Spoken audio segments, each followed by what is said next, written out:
Well, how's it going, kids? Welcome to another Friday Live at 3. Hopefully today it is going to go smooth because we're on laptop number 3, our Threadic hands. So I've spent most of the week getting it set up and trying to get everything tested and right. Maybe, just maybe, I've got it figured out.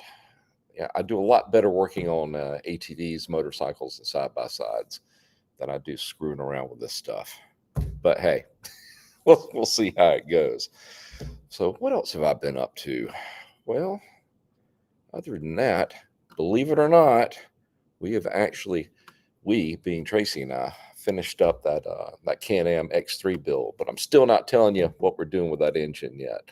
The multimedia team hasn't released me yet, but finally I've got something else on the table now. So another barn find series. We figure we can't go wrong with another rancher. Oh, and by the way, the turbo back in the back, that one's going to be interesting as well. It's had a running issue that has driven me nuts, and I think I'm getting close to figuring it out, but I don't want to go into it now. But if it is what I think it is, I'm going to go back and record how I figured it out, because that'll be interesting. Now, other than that, Nathan and company have been at Bud's Creek getting ready for another motocross series to unfold this weekend. Of course, they're going to be streaming it, not us, but it will be streamed on Peacock.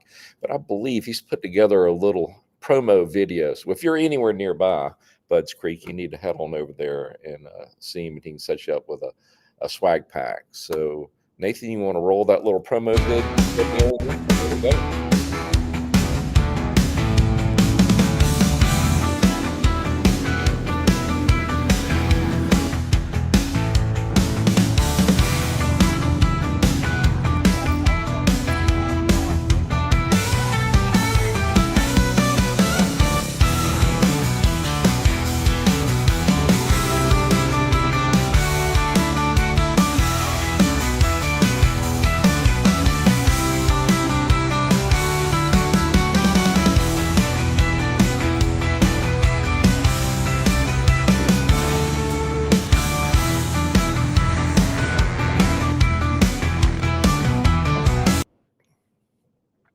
Well, there you go. Nathan and company, they get out there and get to have all the fun. But honestly, they work their butts off. But if you're anywhere nearby, swing by, and he can, like I said, he can set you up with the swag pack. Maybe meet some of the Partzilla PRMX team, talented group of riders. And if you can't make it out there, just find them on Peacock and watch them this weekend. All right, as far as questions go, Hank set me up with a few that got sent in, and I did read through them quickly. I think I can get y'all pointed in the right direction. And whatever else you've got today, send it on in to me, and I'll see if I can figure it out live. And if not, I'll do whatever research I need to do and get back to you. We got like 3 or 4 people I'm working with on the Ask Partzilla email. So Hank, if you would drop that in the chat, if y'all have any questions that are really involved, like these 2 or 3 that I'm working on with a couple of folks, just send them over there. You know, any pictures or video, more information you can give me, the better. Maybe I can help you figure out whatever is ailing your machine. Donnie Rowland, after riding my 2019 TRX 420 for just a few minutes and then try to restart it, it will not start until it cools. Any idea what this could be? A couple of different theories here. More than likely, it is your coil, because once the coil starts to get, if it's starting to break down, the coils on the inside, it'll still be operating, but once you shut it off, it doesn't want to send that that next spark down through your wire to your spark plug. Cools down, it shorted out anymore temporarily, it'll restart. The other, I've seen this happen, is there's a fuel filter on the bottom of the fuel pump, and that pump's working really hard. If that fuel filter is getting stopped up, and it really doesn't want to pull back through once it gets heated up. And I've seen, not having to replace the pump, but just replacing that little filter will get it going again. So I'd probably look at the coil first, and then if not, get that filter replaced on your fuel pump. Of course, that's inside of the tank. Dirch7, do you put some Loctite or thread locker on a helicoil? Helicoil says not to do that, but personally, I do. And I do that with the helicoils or the TimeCert. TimeCert actually wants you to use that. The trick is not to let any of that thread locker get on the inside, especially when you're trying to lock the TimeCert in place. Otherwise, it's not going to let go of the insertion tool. But personally, yes, I do. It's not what they recommend, but hey, I would rather put some red Loctite in there to hold it in place. It has served me well over the years. Daryl Summers, will a rectifier, if bad, give spark to the spark plugs? It really shouldn't matter. Your regulator rectifier, its job is to take an AC voltage, turn it into DC, and then regulate how much DC voltage goes back into your battery. That's all it does. So it is a completely separate circuit away from your spark plugs. Now, if it's not charging enough, well, then yes, it's your spark plugs aren't going to get ignited. But more than likely, it's going to be something else. I mean, if you've got good voltage and it's you've got a meter on it and it's charging somewhere in between 13 to 14 volts, that's actually pretty healthy. Then you're good to go. But your problem lies somewhere else. But I would imagine you can't really read that charging voltage because you don't have spark going to your spark plug. So start simple. Replace the spark plug and then start working your way back. But the rectifier, probably not. Francisco F, another one. The rectifier on my GY6 engine burned up. I replaced it with a new one, not original. Shame on you. And the engine fails on the mid-range rotation. I assume he means, around half the RPMs. A few minutes later, the rectifier fries again. Ooh, now I'm concerned about replacing it again without knowing what the problem is. Yeah, but the aftermarket ones, yeah, there's some good ones out there. But normally I go back with OEM or something else that I know that is as good or better than the OEM setup. It would be unlikely, but I would wonder if it's getting overdriven from the stator itself. Stators usually don't fail in an overvoltage situation. Most of the time they've lost a phase if there's a three-phase system, or they're not working at all because the coils have burned up. But it could be possible for it to send an overcurrent or an overvoltage to it.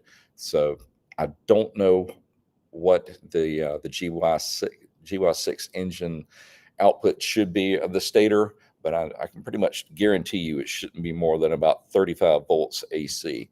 So take a measurement on that and see if it's somewhere in between that 20 and 35 volt AC range, and you should be okay.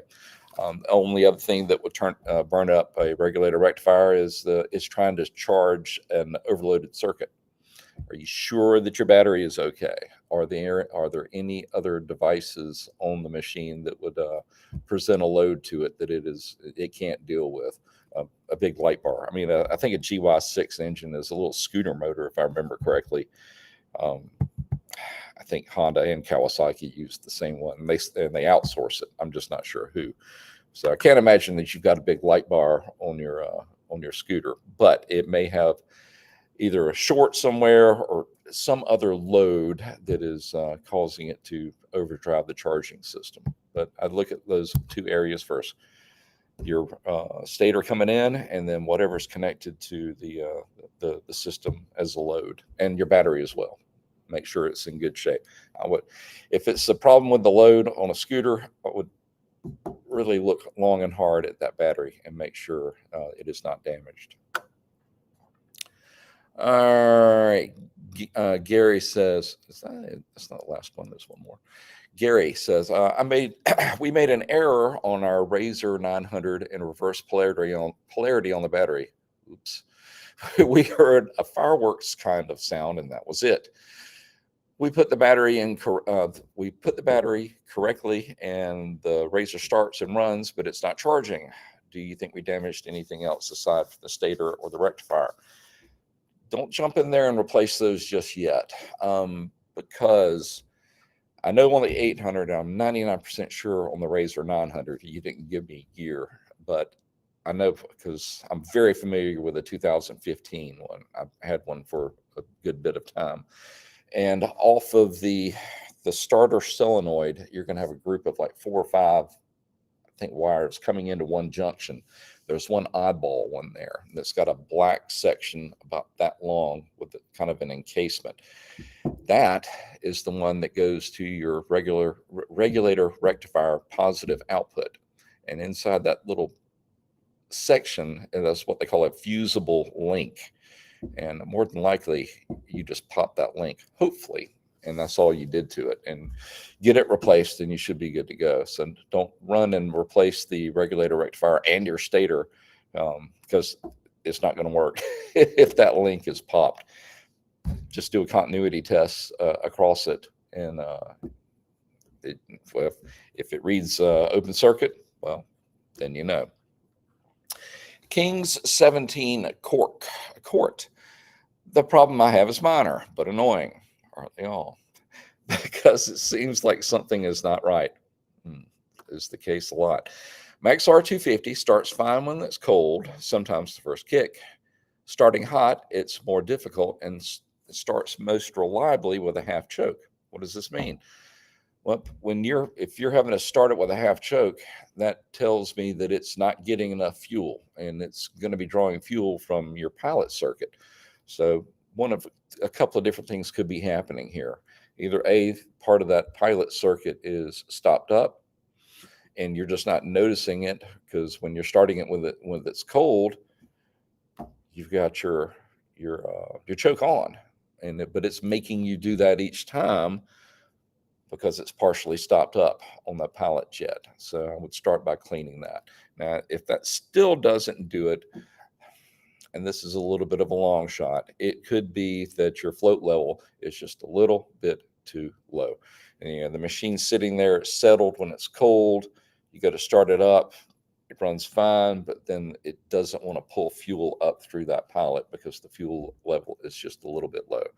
My bet on it is that that circuit's going to be stopped up just a little bit. Not all the way, but a little bit. So clean your carb and then see what it does.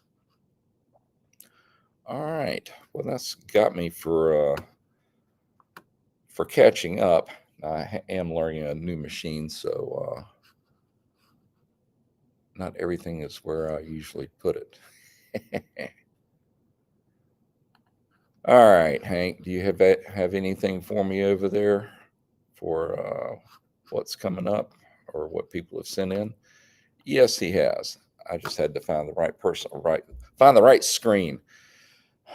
I live in a Microsoft world, and now I'm having to learn Apple, so bear with me.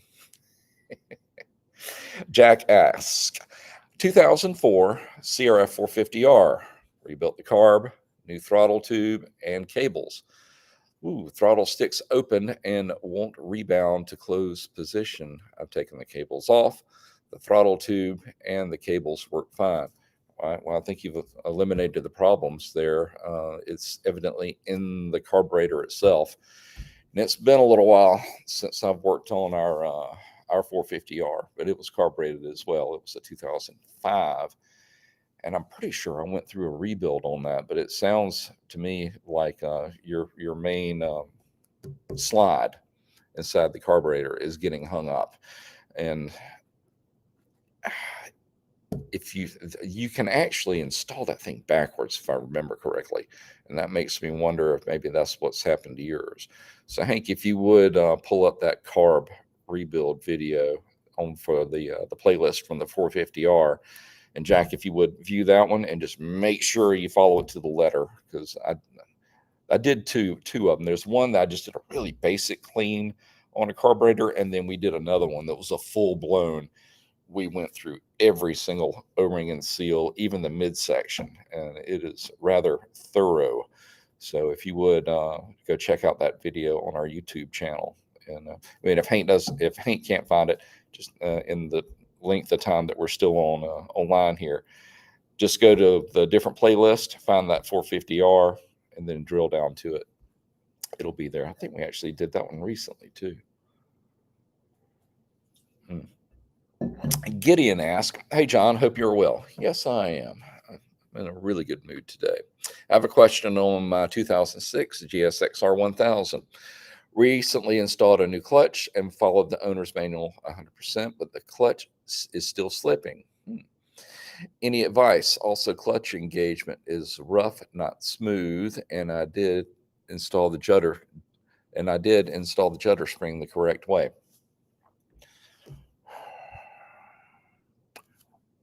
You talked about the judder spring, and there was one, I think it's your last disc, the fiber disc. It has to be rotated once. It's been a while. But you also mentioned that the engagement is rough, and that leads me to believe that maybe your clutch basket is getting really worn out.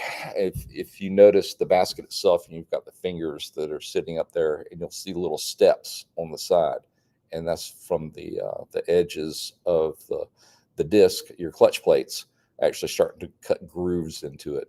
When those grooves get deeper and deeper and deeper, it doesn't want to engage as smoothly as it did, of course, when it was new. Now, you don't want to hear this, but when I've run into this before, it usually required that I replace the clutch basket as well. So you may need to go in there, take a look at those, and if you can feel those edges all the way down, well, that's going to be your culprit, and you'll never really get it to shift smoothly until you get those taken out. As far as it's still slipping, did you check the your stack? Because you didn't tell me which disc you went with. Just to check your stack height, and I can't remember how many millimeters it is. Just make sure that is within spec. Otherwise, it may be doing what you're talking about. Plus, I'm betting that you probably just replaced the fiber disc and not the metal. And I'm guessing because she's a 2006, and if that basket's worn, your metal plates, believe it or not, are probably getting worn down as well, and that may be causing your clearance issue and it not wanting to fully engage on the pack when you're really putting the coals to it. So I'm sure you did a good job of putting it all together. It probably just wants more new parts inside of it. So maybe time to open it back up. Take a look at the basket itself, and maybe measure those metal plates and see what you got. And if you're still having problems with it, send me an email to that Ask Partzilla address, and we'll work it out. We'll help you with it. Sound like a deal? All right. Steve asked, "Hey John, I've got a Yamaha 700 Grizzly. Front brakes randomly go soft. Replace fluid and master cylinder kit. Worked perfectly, then randomly failed. Any ideas? Cheers." If you replace the master cylinder kit, and that means you just did the seals and the pistons, and it worked for a while, that tells me that bore probably is damaged or worn out. Maybe has some pitting on the inside of it, and it worked for a while until that pitting ate back into your seal and then failed again. So I don't think the kit is going to work this time around. You may have to replace the master, or that's my best advice at this point. Okay, Estate, is that the next one? Astia asks, I can't find an OEM regulator rectifier for a CBR 600 F4i 2001 model. What aftermarket brand would you suggest?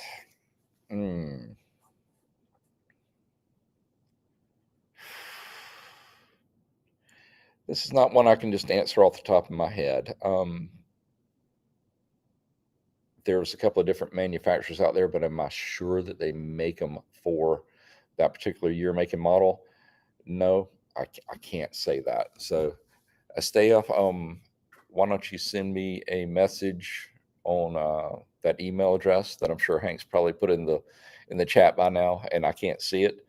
And let me research it a little bit, and I'll respond back to you. I can do that. And if you can't get to me, I will lead off, Hank. I'll lead off next week's Q&A with the answer to your question, with it at least a couple of different places that where you can get it replaced, or one that will work that I'm going to recommend. All right, guys. Good one today. And hopefully the stream was lag free and didn't max headroom me, and maybe, just maybe, I've got some of this techno crap figured out. I guess you can maybe teach an old dog new tricks. All right, guys, I think we're gonna call it a week. So once again, go check out the Team PRMX guys at Budds Creek on Peacock. It's a really cool looking track from what everything that Nathan was showing me on the different chat groups. So I think I have to maybe spend a little time this weekend in front of the boob tube watching the guys race. Well, everybody have a great weekend, a great week, and God willing, we will do this all over again next Friday at 3. Y'all take care.